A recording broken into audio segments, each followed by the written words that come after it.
Hey, welcome in everyone. We're just probably going to wait another maybe 2 minutes or so while folks trickle in, and we'll get started here, yeah, in the next minute or so.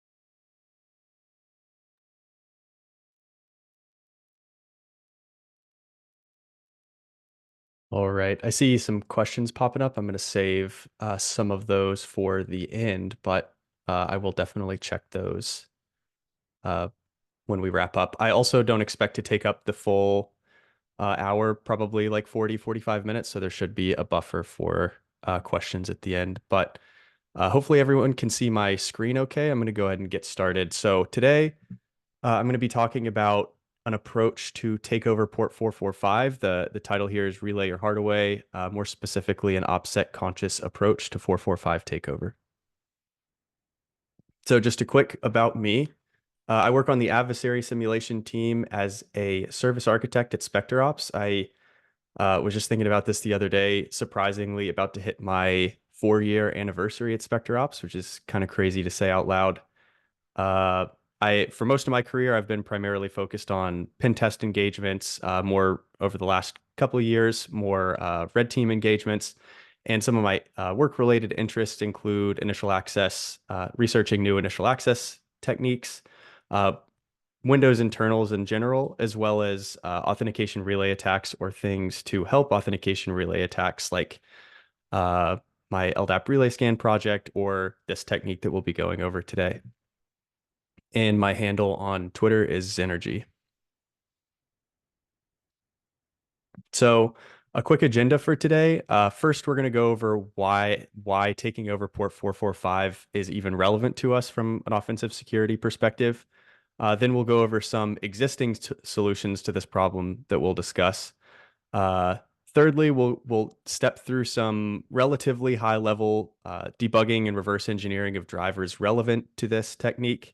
And then we'll finish up with some tooling to automate abuse of this technique, along with a demonstration of actually abusing this technique. So I make a couple of assumptions during this presentation. The first of which is that folks have a somewhat intermediate level knowledge of common tunneling tradecraft. This isn't crucial to understand the technique. The only reason I say this is because this presentation is very specific to the 445 takeover technique and not all of the tunneling that surrounds abuse of why that would be important. So some knowledge of like socks or reverse port forwards and how that can sometimes interact with a C2 or an implant will definitely be helpful when it comes to the demonstration at the end.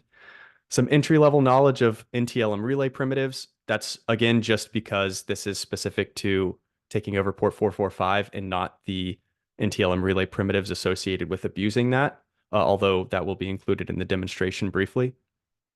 And then lastly, an entry level knowledge of reverse engineering. Nothing intense here. I definitely consider myself a novice when it comes to reverse engineering, and hopefully the reverse engineering relevant slides will be broken down in such a way that even if you don't have much experience at all with reverse engineering, it still makes some sense. So I like to start off most presentations with just stating the problem that's trying to be solved before we just jump into the weeds kind of blindly. So the problem that I hope to solve with this technique or this presentation is, well, the problem is that conducting NTLM relays specifically over C2 or command and control infrastructure often involves several hurdles to overcome. when we're talking about like SMB relays specifically, the Windows kernel is bound to port 445 TCP by default on all interfaces. There are existing solutions to this problem, but several of them require taking pretty noteworthy operational security risks. And the solution, hopefully, that will be presented by the end of this is to identify and implement a technique which results in control over port 445 but doesn't include some of those operational security concerns with existing solutions. So more specifically on the relevance of port 445 control, I'll preface this with my bias towards the type of assessments that we do at SpecterOps, like red team engagements. We're typically operating through a C2, so our primary form of access is an agent executed on a machine somewhere in the network. And we're also very fond of several different NTLM relay primitives. I think there is a lot of use case for this technique outside of even like NTLM relay primitives specifically, or the demonstration I'll be giving at the end, but that's my bias. That's what we leverage practically on engagements often. So the reason I focus on this for this presentation as well is even our more mature customers, environments that I would consider incredibly mature in terms of their security posture, still have opportunity for successful targeted NTLM relay attacks. So a couple that we've leveraged a lot over the last several years would be HTTP to LDAP or LDAP-S relays for object takeover primitives like shadow credentials or resource-based constraint delegation.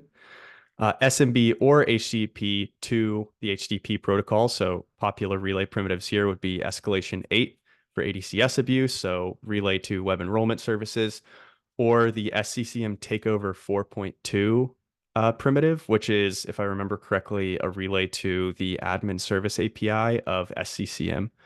And I'll mention like SCCM takeover a couple times. I have a link here at the bottom to Dwayne's GitHub where several of the guys on our team and also externally that have submitted PRs to this are tracking SCCM abuse or escalation or takeover primitives and documenting that very thoroughly. So when I say like SCCM takeover 4.2, I'm referencing the misconfiguration manager project.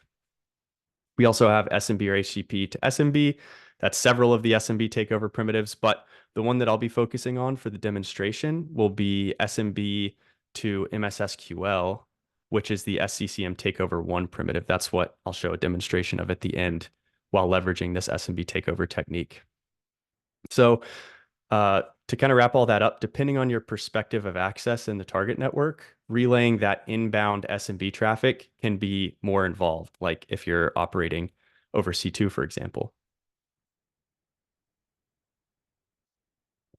So I've mentioned at a high level that this can be more difficult when you're trying to conduct this type of attack through an agent.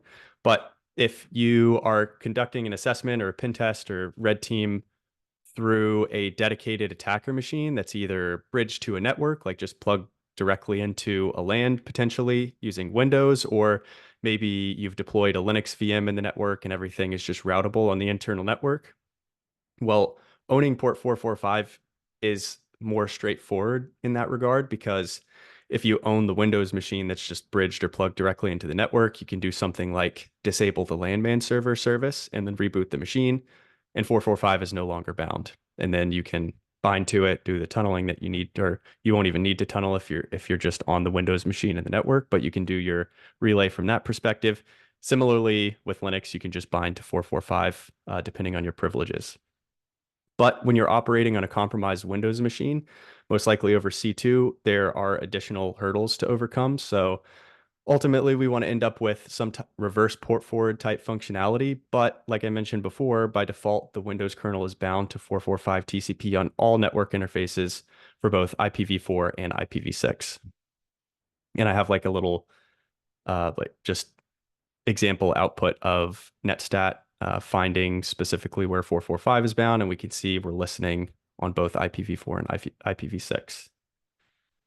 So there are several existing solutions to this problem, and the first ones that I'll mention here are based largely based on leveraging the WinDivert driver for redirection of traffic inbound on port 445. So how this typically works is the WinDivert driver is loaded on a compromised Windows machine if you have the appropriate privileges, and it's presumably signed appropriately to load on a fully up-to-date Windows machine. So most likely EV code signing cert there.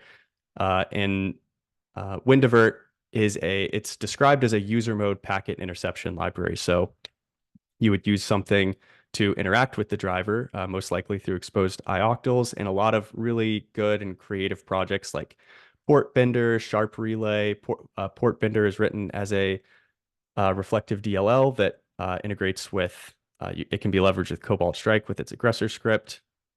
Sharp Relay, similarly interacting with the WinDivert driver, but written in C#.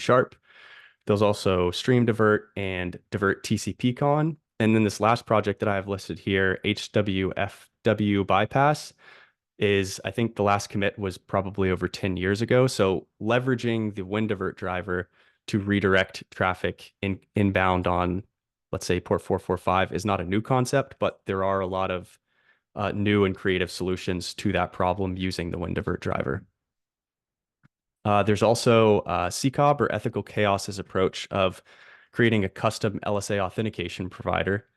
His project to do this is LSA Relay X that I have linked here at the bottom of the slide. And from a really high level, he hooks the two authentication packages, the NTLM authentication package, as well as the negotiate authentication package, and redirects those authentication requests in his implementation over named pipes. So those are a couple existing solutions. And like I already mentioned earlier in the slides, the last option here that we have an existing solution is disable the landman server service, reboot the host. And once you've rebooted, 445 will no longer be bound. You can do however you prefer to do your reverse port forwarding from there.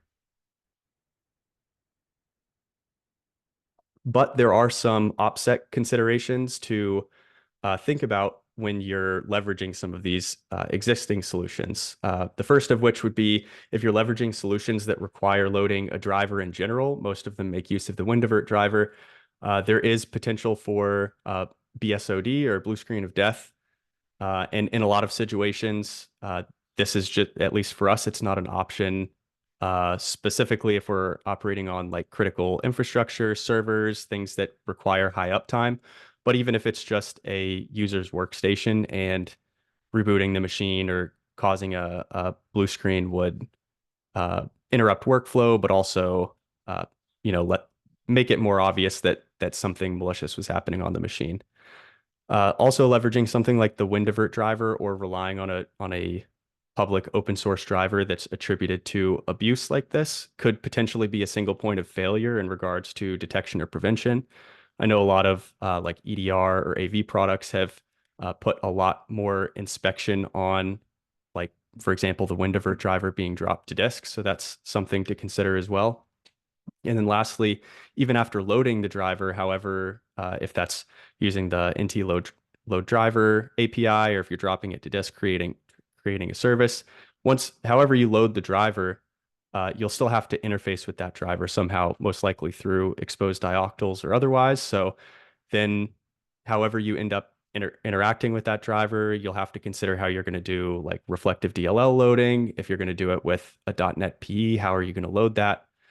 If you're doing unmanaged PEs or injection of position independent code using BOFs, that's additional considerations on top of after you've already loaded the driver.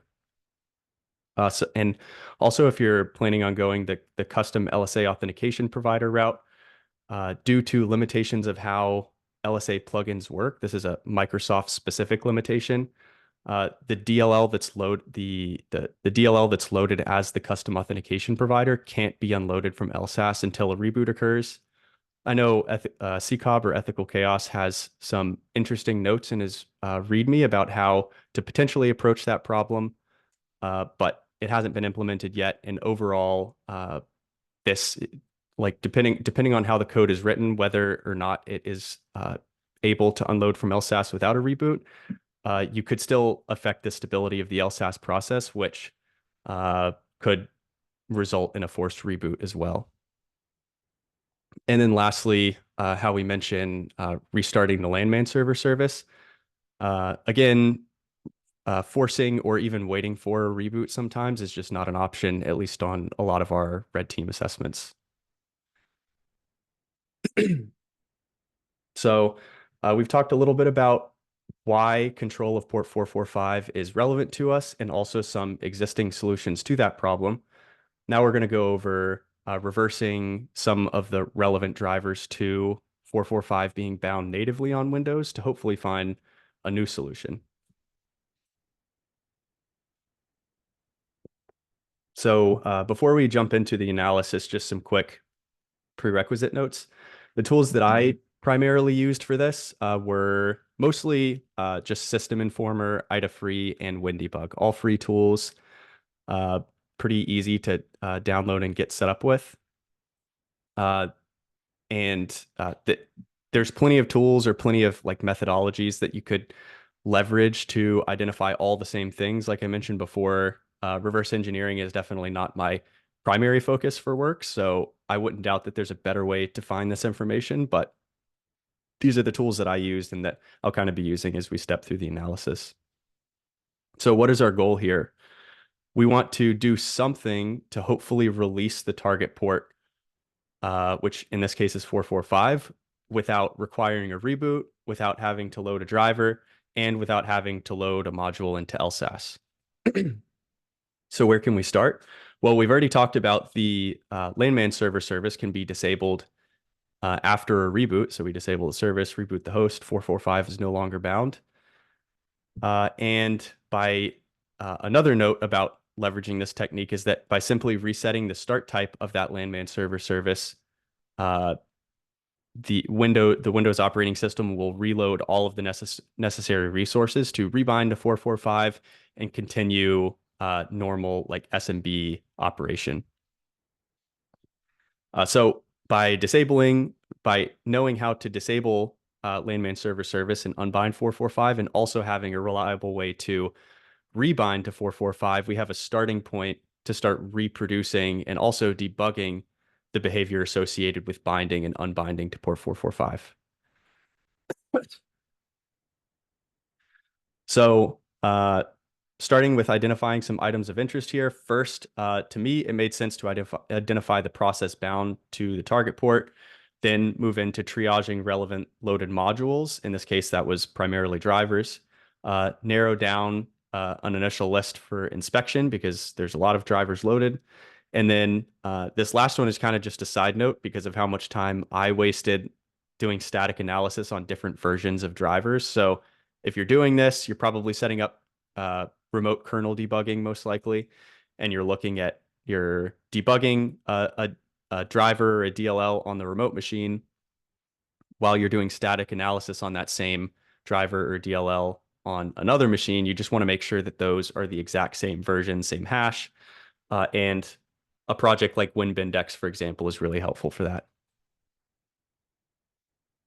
Okay, so getting started with figuring out what process is bound using the PowerShell command here at the top, it's pretty quick and easy to identify that it is the system process or representative of like kernel-based activity that is bound to port 445. So we look at what modules or drivers are loaded by system, and we see a long list of drivers. So I do what I'm not too proud to admit, and just drop that list of drivers into ChatGPT and say, hey, which of these drivers are most likely associated with like SMB, NetBIOS related behavior? And so that at least gives an initial list. So I'm not doing a static or dynamic analysis on, too many drivers. So ChatGPT surprisingly did a pretty good job. And with the narrowed down list, started dropping these drivers in IDA free, leveraging Microsoft symbols, and from there was able to pretty quickly narrow down interesting functions to kind of dig a little bit more into, do some static analysis, and determine if it would be worth doing dynamic analysis as well. So when I was looking through some of these drivers with symbols, some of the functions that stood out to me immediately were functions in the AFD driver, the TCP/IP driver. We can see some functions that look like they might be related to what we're interested in. This was a very long list, but uh, when I was first setting this up, basically the process to get started would be to configure your target VM or wherever you want to do the remote kernel debugging for kernel debugging. And the way that I set this up for quick reproducibility was just snapshot the VM that you're doing the kernel debugging on while 445 is unbound. So you've done that landman server service, disable and reboot.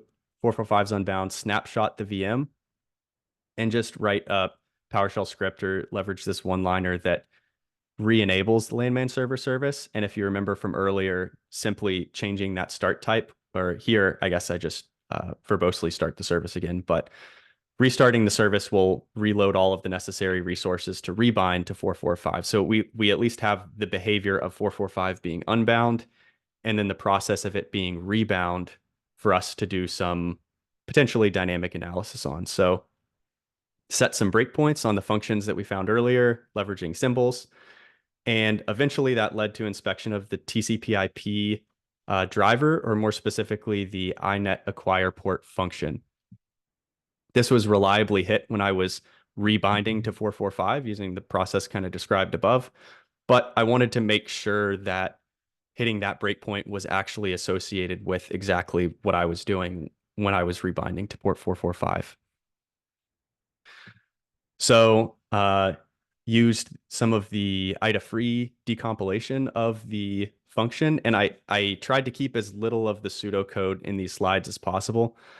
From some feedback internally from Evan McBroom and other folks on the team that are significantly more skilled in reverse engineering than myself.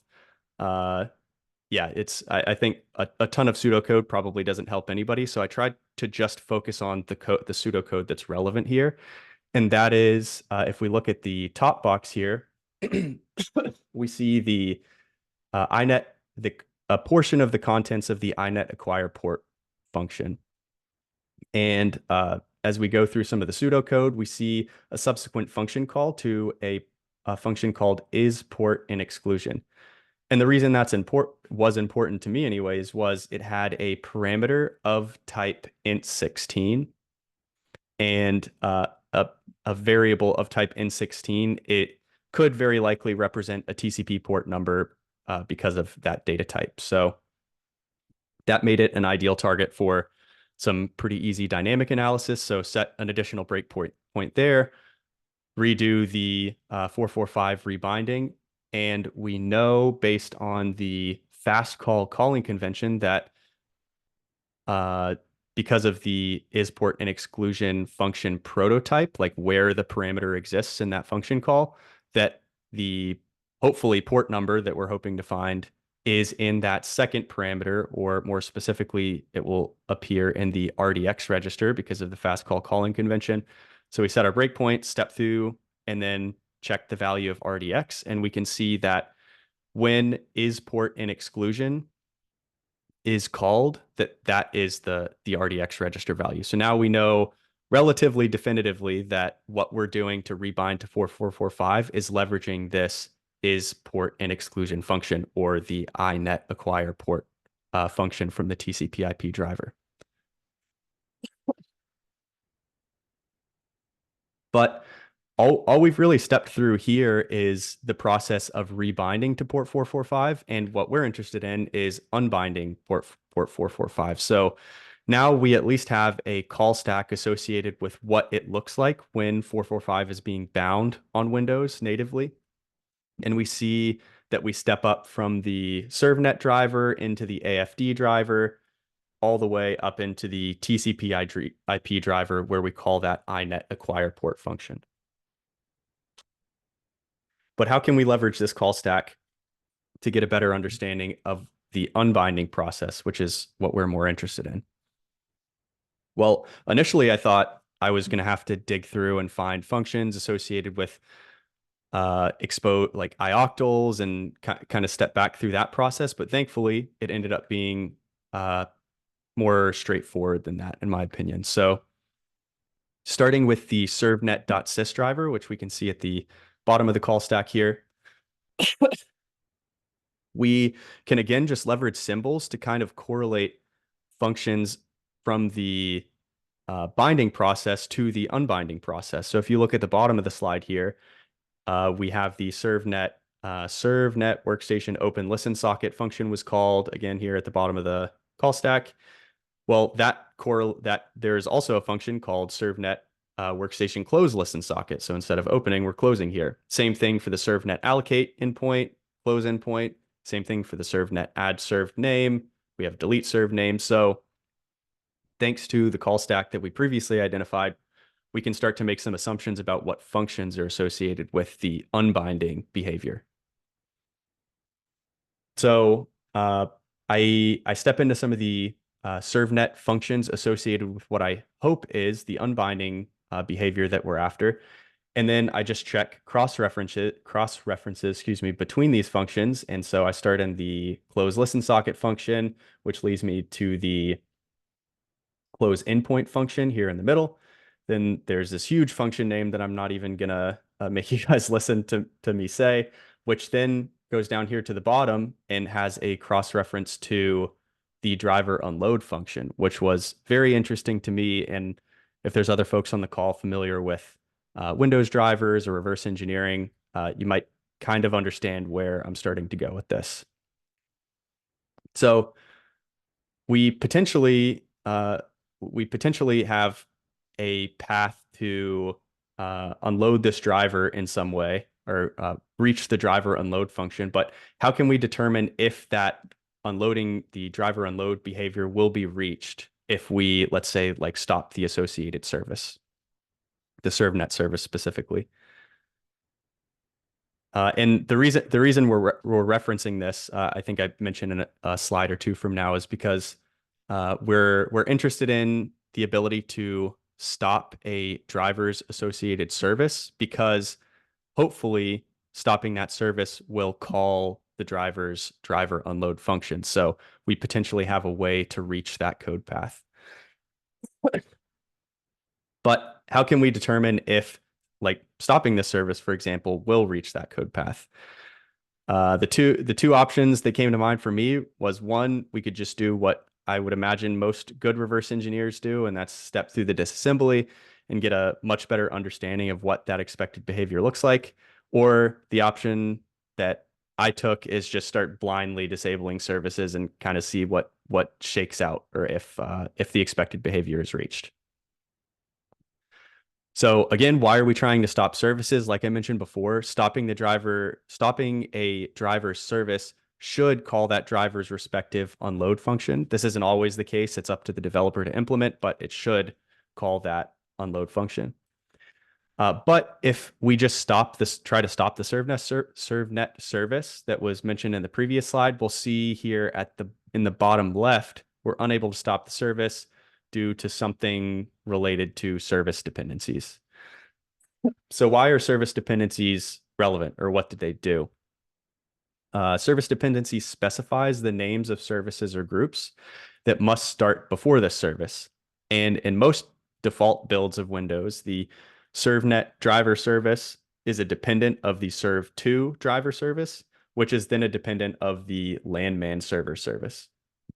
So now that we've kind of stepped back through the dependencies here, we start to see some dots connecting from where we started in this presentation of, like, oh, well, we can just disable the landman server service, reboot the host, 445 is no longer bound.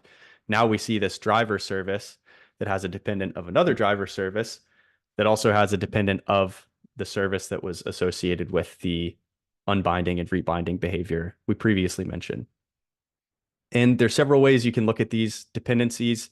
I'm using either Process Hacker or System Informer here in the bottom left. But however you want to interface with enumerating that, the root of that information exists in registry here at this path that you can see in the bottom right. So we've talked about a lot of static reversing, dynamic reversing. This GIF was supposed to be animated. We've talked about a lot of reversing as well as service dependence. How all those things tied together, though, is hopefully we can just change the start type of the landman server service from auto start to disabled. The reason we do this is because there's this concept of service triggers or something that will start the service depending on a specific behavior that you can specify. There's at least one, maybe two service triggers for the landman server service, and they're hit all the time. So if you just disable the landman server service, within 30 seconds, it's going to be re-enabled because of those service triggers. So I would definitely recommend setting landman server to a disabled state or start type rather. Then you can stop the landman server service. You can stop the serve to service. Then you can stop the serve net service. Again, remember the reason we're stopping them in this order is the dependencies that we previously identified. And then optionally, we can just say a prayer that we've reached that code path that we identified in our static analysis and the behavior that we hope will happen actually happens. I will make a note before I move on from this slide that I have seen in some of my lab machines, as well as Windows servers in production environments that we've leveraged this technique on, that this is not always the order of service dependencies for ServNet. So basically what I mean by that is like on some Windows server machines or even a Windows workstation that has some like third party, I don't know, like networking drivers or something installed. Sometimes there's an additional service like wedged in here somewhere. You just need to enumerate the dependencies, stop them in the right order, and you should be fine. This is most commonly what we see though, especially on workstations. So to get, again, kind of like we did in the previous analysis, to have a more certain feeling about if what we're doing by disabling these services is the code path that we expect it to reach, we use symbols again. We see the inet release port function, which just by naming convention, we can hope or assume is associated with the unbinding behavior. And within the pseudocode for this function, we also see a call to is port and exclusion, which has that same int16 second parameter in the function prototype. So again, we set our breakpoint just like we did before. And when we stop all of those services, we hit the breakpoint for is port in exclusion again, and the RDX register value is equal to 445. So we know somewhat definitively that us disabling these services in that specific order is a call to this function where the parameter value is 445. And if we check if port 445 is bound after we do this series of service control manager interactions, we see that 445 is no longer bound.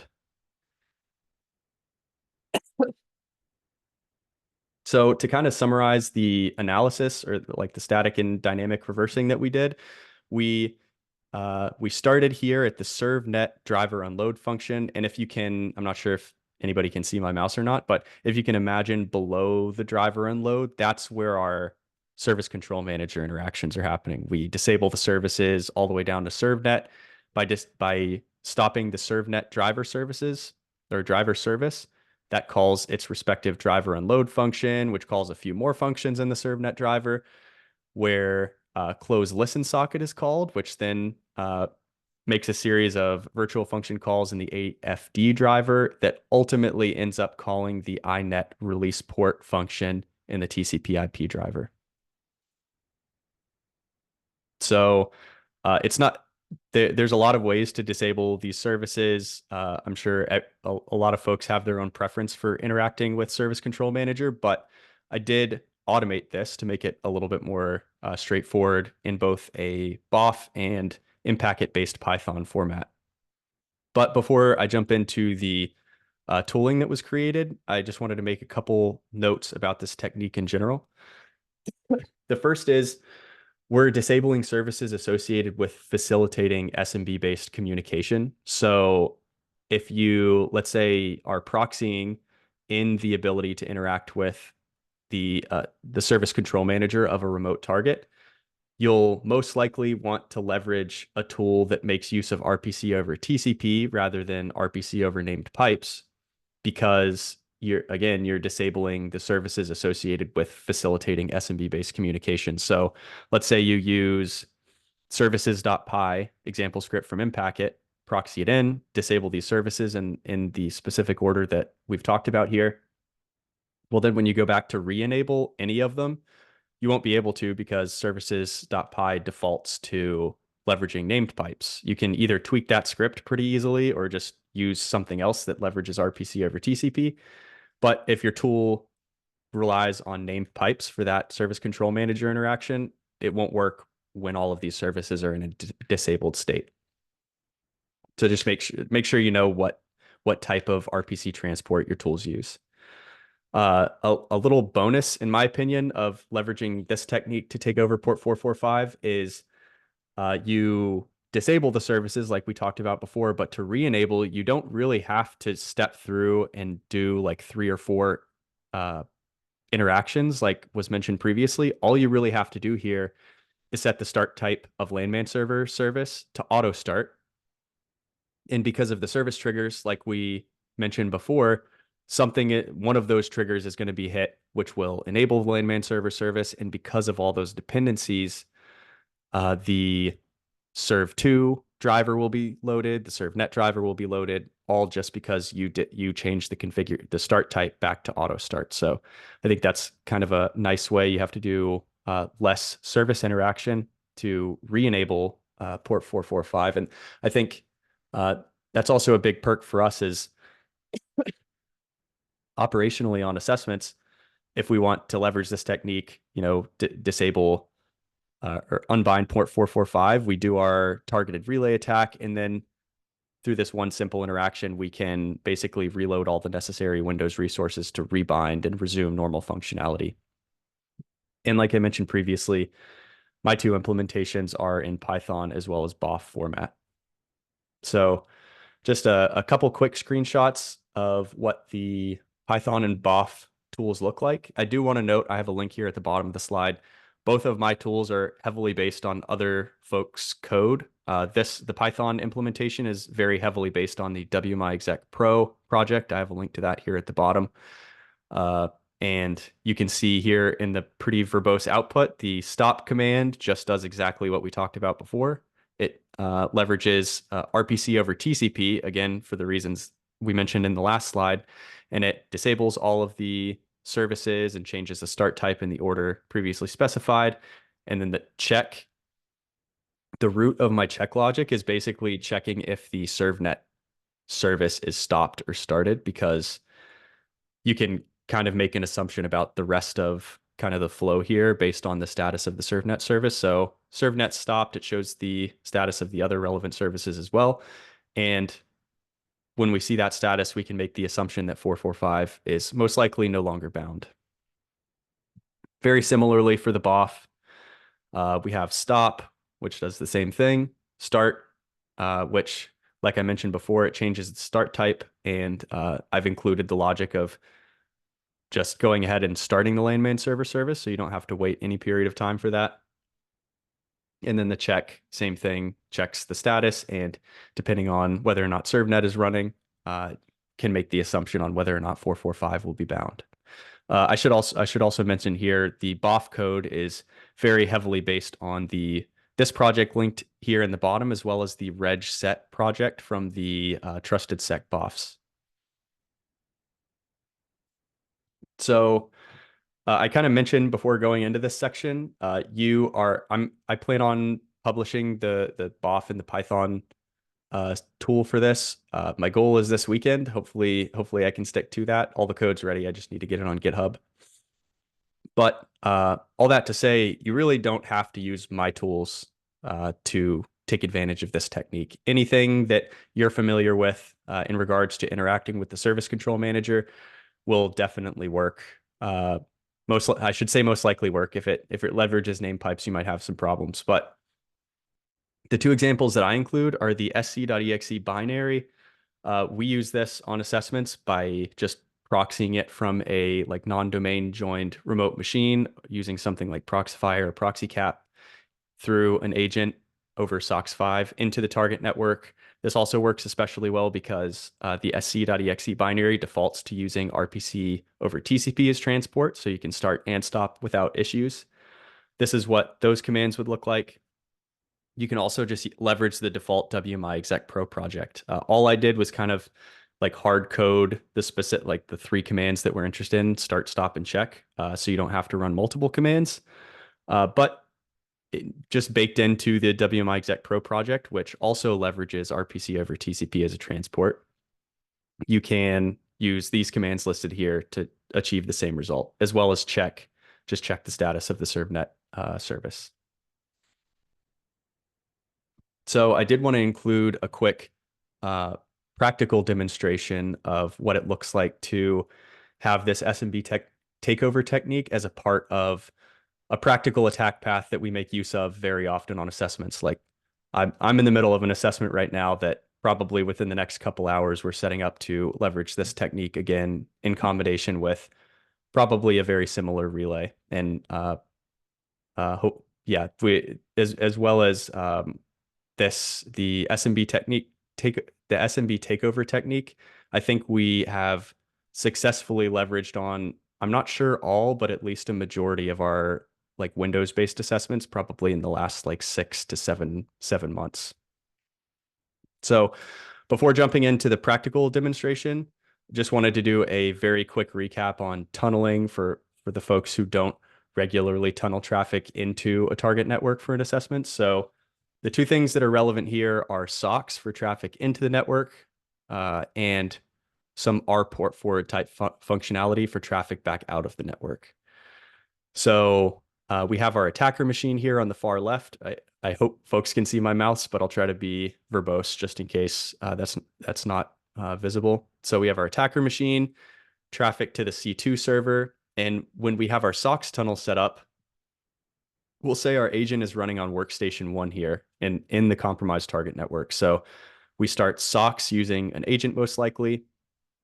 I'm making a lot of C2 references. You're welcome to just use native Windows SSH to do all of this. It can do reverse dynamic port forwards for the SOC stuff. It can do remote port forwards. Everything you need can be done without an agent. The examples I'll give will be like doing this over C2. So we have an agent running on workstation 1, for example. We start socks, and now because we've started socks on workstation A, there's a port bound on our C2 server that allows us to proxy tools through that port on the C2 server. The traffic comes out of our process that we're running in on workstation A and can reach or route to hosts on the internal network. And then because we hopefully now own port 445 or any other port that you'd like to do a reverse port forward for, you bind to a port instead of on the C2 server where we proxy stuff into the network. For this reverse port forward type functionality, we'll use our agent process to bind to a port, where any target hosts or even the local host that we're operating on, when traffic hits that port that we've bound to, now that traffic routes back through the tunnel and comes out of our C2 server. So now we have a way to route stuff in and we have a way to route stuff out of the network. So giving a quick demo here, I will note two things that I've already done here. Or a couple things I've already done here. I have a privileged agent running on a lab machine, so high integrity or system. And I also have a SOCKS tunnel already started and can route into the target network through this agent.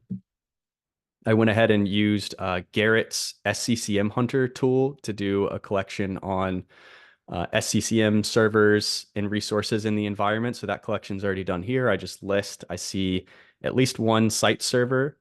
So have a general idea of a potential initial target. I proxy in a quick scan for, oh, that was quick.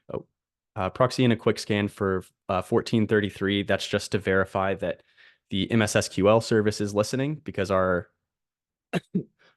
relay that we're doing here, or takeover primitive that was mentioned before, is where we coerce SMB authentication from one of the site servers in an SCCM deployment and relay that authentication to an MSSQL server associated with that SCCM deployment. So we found the MSSQL server that will be the target of our relay.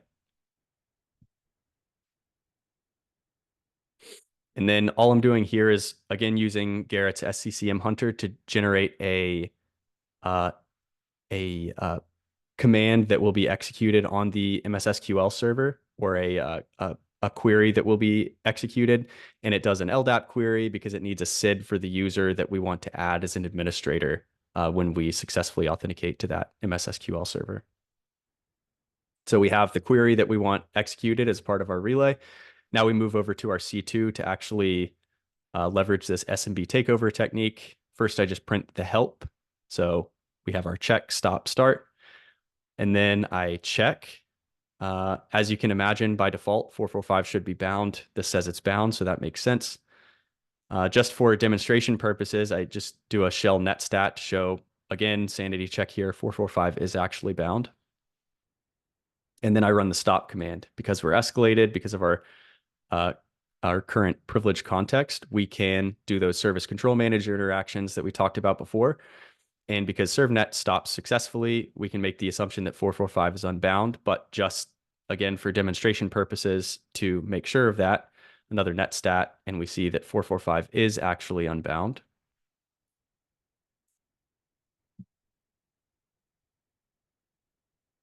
So then we make use of that R or reverse port forward type functionality. So using Cobalt Strike, it's the R port forward command. Again, you can use SSH for this. Lots of ways to pull off similar type functionality. But now what we've done is bound to port 445 using this specific agent. And any traffic that hits port 445 will go out through our C2 channel and be routed wherever we tell it to from our team server. So now, again, we have that traffic in through SOCKS, and any traffic that hits our machine on port 445 should come back to us, which should be all the pieces we need for a successful relay here.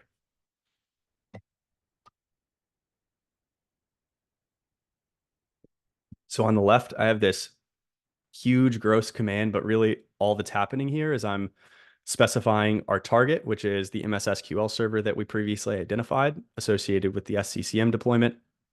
And then I'm giving it a query argument of that huge statement that SCCM Hunter generated for us to hopefully add the user that we're operating in the context of as an administrator in that database. You'll also notice I started NTLM Relay X prepended with proxy chains. So that's whenever any traffic hits this NTLM Relay X server, it will be routed back into the network over the SOCKS proxy. And then on the right, we're using the Python POC for petit patam, or you can use whatever your favorite coercion primitive is here. You could use a BOF if you'd prefer to not proxy it into the network as well, or C#, anything that is your preference. And we're coercing traffic from the site server that we identified from the SCCM Hunter collection. So we're coercing SMB based, in this case, authentication from the SCCM server. And we're saying, hey, connect back to the host that we're operating on, the compromised host, which is listening now on port 445. So that SMB authentication should hit where we have the R port forward, come out through our C2 channel, and ultimately reach our NTLM Relay X server. So we trigger coercion. On the left here, we see that traffic did reach us through those tunnels. And then at the bottom here, we can see that the command successfully executed. So we should be added as an administrator to that MS-SQL database. We again use SCCM Hunter to verify this, more specifically the admin command, which interfaces with the admin service API, if I remember correctly. We say show admins. We're one of the admins. Added to that database. And to kind of finish up the demonstration, just showing what the rest of the abuse would look like to get privileged code execution on one of these SCCM hosts or a host that is managed by this SCCM deployment. I do get device, which gives me the resource ID. Then I interact with the host and run the script command. But we see a relatively common error where we need additional approver credentials or alternate approval credentials. So we exit here. I show what the scripts I'm trying to actually execute consist of. So just print these are PowerShell scripts, just print the current user context to a file called we made it in the public folder. And then the second script is just to remove that for cleanup. So we re-execute SCCM Hunter, but this time, because Garrett accounted and incorporated functionality for the additional approver credentials required, we put another Active Directory user credentials in there that we will get the information for because we need the user SID here, and then add that user as an administrator as well. So now we have another user that's been added as an admin that can act as an approver for this script-based execution. We again get, I think, get the device information here. We get the resource ID. Skip ahead a little bit. We interact. We change directories, show there's nothing abnormal in the public directory that we're targeting here. We execute the script. This one should just print a file to that public folder, just showing we have execution in some user context on the target host. And when we list the directory of that folder, we see we successfully wrote that file, but we can also see what user context we wrote that file in, and it was written in a system context. So then we execute the cleanup and show that the file is no longer there to wrap up the demonstration.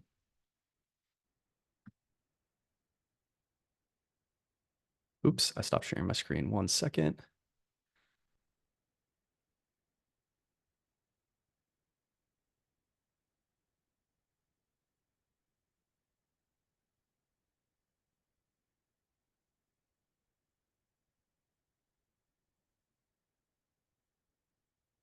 Okay, hopefully that's back up okay. So just to kind of wrap up quickly here, the conclusion is hopefully through a series of simple interactions with the service control manager, the result here can be unbinding port 445. And again, the operational note of if you're doing this remotely, you probably want to make sure whatever tool you're using defaults to using RPC over TCP as a transport. I will be very shortly releasing the BOF and Python implementations of automating this abuse, although there's several existing tools that you can leverage to do the same thing, interacting with Service Control Manager, hopefully. And ideally, this will, for some people, provide a lower touch solution to controlling inbound port 445 traffic to conduct specific types of targeted relays. And ideally, will be useful in other offensive scenarios as well. So yeah, that's it for the presentation. I will scroll through the questions really quick. It looks like there's been a few. Let's see. Any recommendations for the blue team? Yeah, that's a good question. So we haven't had any issues regarding detection so far with this technique, but I wouldn't doubt here in the next few months, now that the tools will be published and the talk will be public, that the series of service control manager interactions would be something very non-standard to observe. So if you ever see like ServNet being disabled, for example, I would venture to guess that very rarely, if not never, happens legitimately. So I think there's probably some high fidelity opportunity to monitor the status of those services or like interactions to disable those associated services. Are local admin privs needed to stop services mentioned? Great question. They are. You do need to be a local administrator to interact with the service control manager in that way. The next question is NTLM Relay X running on your Cobalt Strike team server? That's another good question. It's not in my case. You can. I didn't really showcase the additional tunnel that you'll need from the team server to the attacker machine, but you're just one local port forward away from doing it on the attacker machine. In my case, I was doing it on a machine that I was tunneled to the team server on.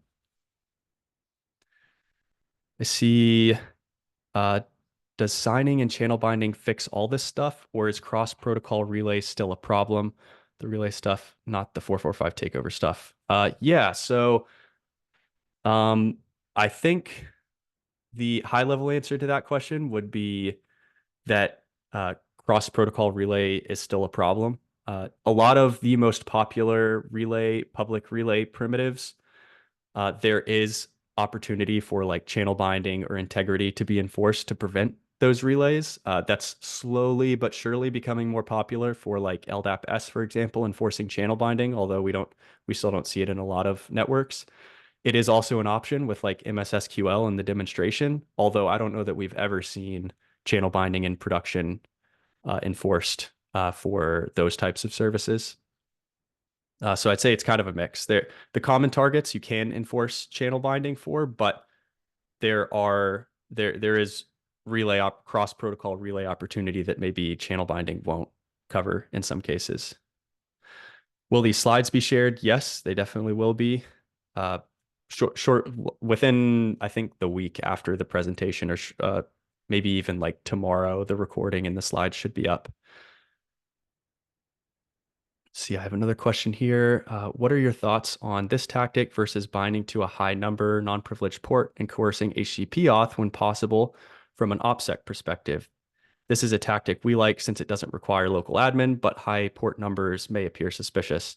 Another great question. I would say if coercing WebDAV based authenticate, which that's probably what we're talking about here, WebDAV based authentication, if the web client service is enabled, that's probably my preference just because of the control of the target port that you have. I know it could look suspicious, and sometimes there's like host-based firewall issues that you have to deal with. We're actually doing that on the red team that I'm on right now. We had to find processes that were allowed through the firewall and do some remote process injection, but my preference would be coercing HTTP or WebDAV because typically you can target more protocols with HTTP like LDAP or whatever. Like if you're in an admin perspective and you can disable these services, then I think it helps for the relays that it helps in some cases, but my preference would definitely be HTTP.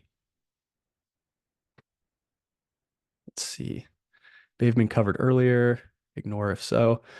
Are there any negative impacts from service disruption, network functionality standpoint in using this technique on a workstation? Uh, on a workstation, I think the impact here would be anything connecting to that workstation, let's say like overnamed pipes, would not be able to do so. I would I would strongly consider if you're going to do this on a server, maybe understanding what the role of that server is before you start disabling the ability to communicate with that server over named pipes. It could definitely be an issue. Workstations, I don't think it's going to cause a serious disruption, especially because you can pull off your relay and re-enable as soon as you're done. I haven't personally had any issues, but maybe don't quote me on that. Every environment's different. Let's see. Are you coming back to Rapid 7? We miss you. I miss you too, Tommy. And the last question, or second to last question that I have here. So how does this really differ from just relaying over SMB normally over 445 TCP with landman server running? Does your technique control the port to get around SMB signing or similar protections to prevent traditional NTLM relaying over SMB? Let me reskim over this to make sure I understand.